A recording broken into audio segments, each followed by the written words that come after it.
I'm Kerry Fink with Helping Seniors of Brevard. I am so glad to have with us on today's Helping Seniors update Angelika Keene, who is an extension agent with the University of Florida, IFAS. Not sure if I'm saying that right, but she's a specialist in mental health and well being and civic engagement. And in particular, we want to talk a little bit about senior mental health because I don't think that's a topic that gets covered often enough. Welcome, Angelica. How are you today?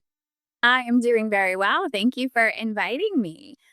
So, as you said, my name is Angelika Keene, and I'm with the University of Florida. IFAS is how you say that. So, it is IFAS, but IFAS, which stands for the Institute of Food, Agricultural Sciences, the Extension Office.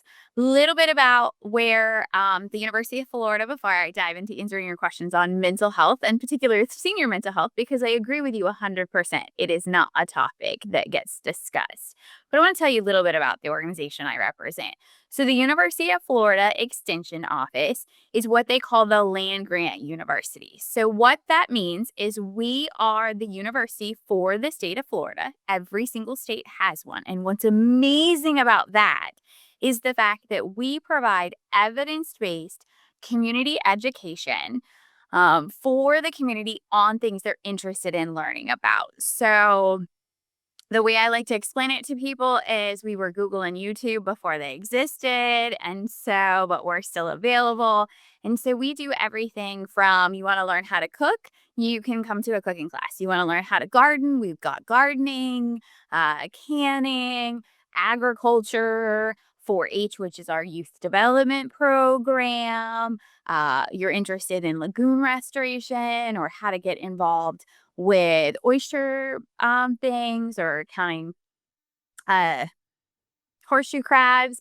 So there's a variety of different expertise in our office. And what's amazing about that is it's topics relevant to the community on things that impact the community. And what's really cool is that every single extension agent has one. So if you are listening to this and you're not in Brevard County, there's one that still represents you. But I specifically represent the Brevard County office. And so we've been in existence and established providing community-based education since 1862. So, we're around, we're legit. And like I said, the other way I like to explain it to people is, how like the universities, they do all this research all over the country, right? And everyone's like, yeah, that's great. I'm not reading that research document. You don't have to. That's our job. Our job is to read that research, translate it into something usable that is actually applicable to your day to day life. And so that's kind of that bridge between the research you hear about all the time and then how does that actually impact you in a positive way? And that's our extension role.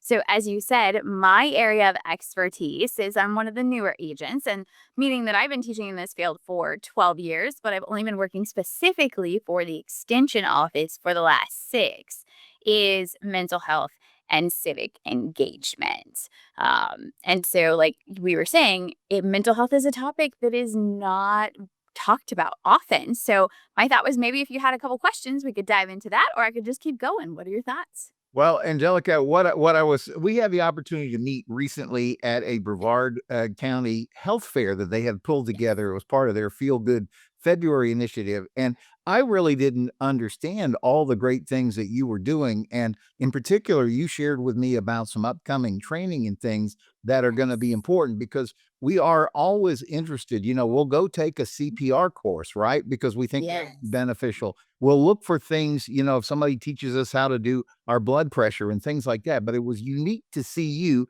at this event where the conversation was really about senior mental health. And as we operate the county senior information helpline, well, we took 4,500 plus calls last year from seniors and their families about everything: housing, medical, legal, financial, transportation.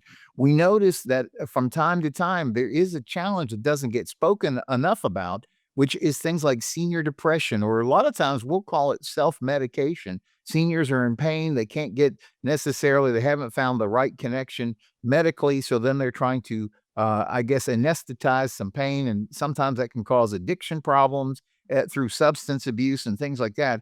And what I love that you were talking about is something that you do. It's a program called Mental Health First Aid Training. And you've got one coming up on May 28th. And I want you to share that But just in general, if you're watching this from the Helping Seniors perspective, this is an area that we've really asked Angelica if she would help us shine a little bit more light, because I gotta say, I can't imagine a family, may not be you, maybe this is not a challenge that you're having, but almost every one of us in our family, someplace, maybe it's a distant relative, sometimes it's very close to home, is gonna be familiar with these challenges, and we need to know how to do it. And so when you told me I have this program called Mental Health First Aid Training, I thought, that's something probably all of us should be interested. Tell us about that. Yes. So, mental health first aid is a course that educates people on kind of the background of what you're talking about, on the understanding about mental health. And the thing about mental health is it's actually far more common than people think. The last study done by the National Council of Mental Wellbeing, 1 out of 5 adults are currently struggling with something in the area of their mental health. 1 out of 5 currently. And so that means there's a good chance that somebody watching this is struggling right now. And if you're struggling, I want you to hear two things from me. One, you're not alone. And two, recovery is possible. And there are resources out there. And one of the major resources is mental health first aid. And the mental health first aid is this idea of teaching people how to have a conversation, teaching people what to say when you don't know what to say. Everything from somebody's just having a bad day to suicidal thoughts and crises and substance use and everything in between. And to compare it to what you said, like we easily take a first aid CPR class because it gives us tangible skills to know what to do in these different situations.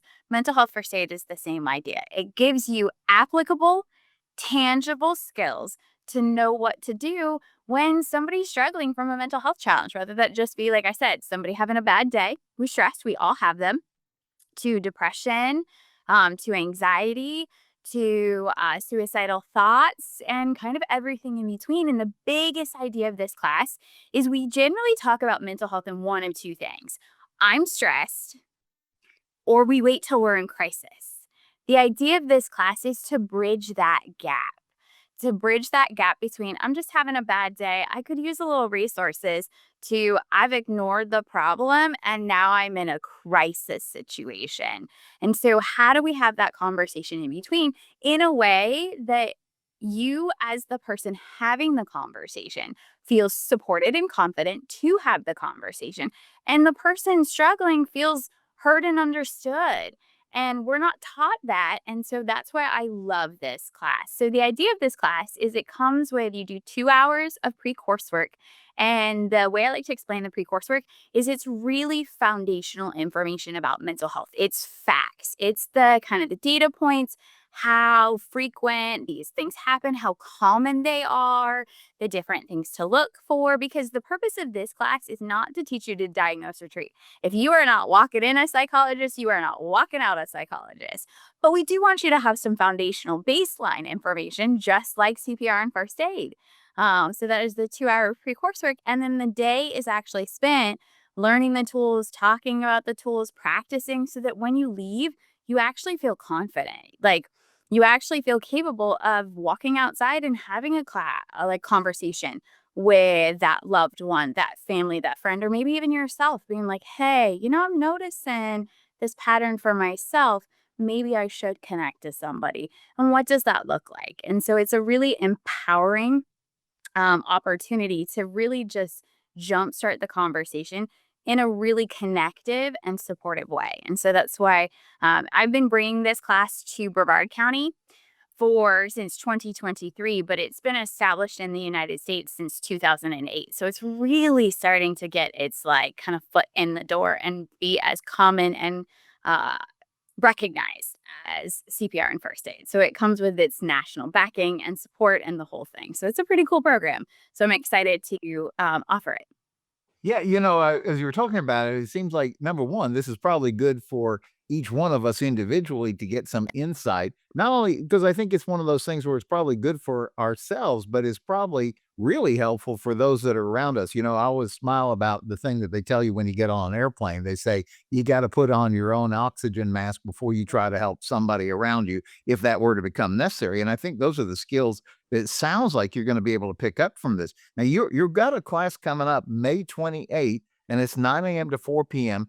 Talk about where it is, how it works, and if somebody's interested in registering, how they would go about either signing up or at least getting more information. Yes.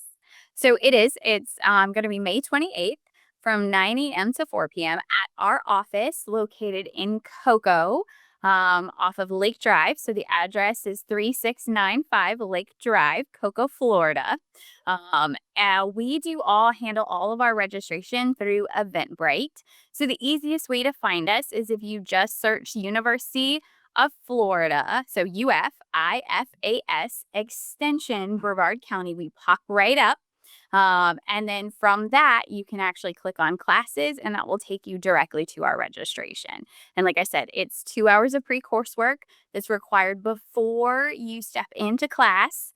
So you do have to have the time to complete that, and computer access. I know that's the question for some people, but there's nothing wrong with going to the library. You can do it from your phone. There's a variety of different ways to address that barrier for some people, because I know that's sometimes a question or a comment that I get sometimes. And so there is that type of thing. And then, like I said, you come spend the day with me. And then when you leave, you have a nationally recognized certification. So, which is great about that because in addition to the skills you're learning, it's also fantastic for resumes or applications or anything like that. So it applies both from those working and those not working, and just kind of that really connective piece. Yeah, no, sounds like a really, really important program. Look forward to learning more about it as we go along here. So again, we're talking with Angelika Keene with UF IFAS. Did I say that right? You did. And we're gonna make sure that there's a link here so you can see about registering for mental health first aid training. Again, get that date on your calendar, May 28th. And we're gonna be partnering up in a lot of stuff as we go along this year because this is an area that we get the calls about. And we're here as a 100% local Brevard County charity. Our role is to make life better for our seniors and their families. And every aspect of that is part of that journey, including mental health first aid training. So thank you, Angelika, for joining us today. I really appreciate that and excited to see what a difference we can make as we go together to make sure that people aren't overlooking this important part of aging as well. Absolutely. And thank you for having me. And I look forward to, hopefully, if you guys are watching this, that you'll join me for class one of my future classes if you can't make the May one. So thank you so much. All right. Thank you again. All right. Well, that's the time we have for today's edition of Helping Seniors Update. We'll see you again soon. Thanks for tuning in.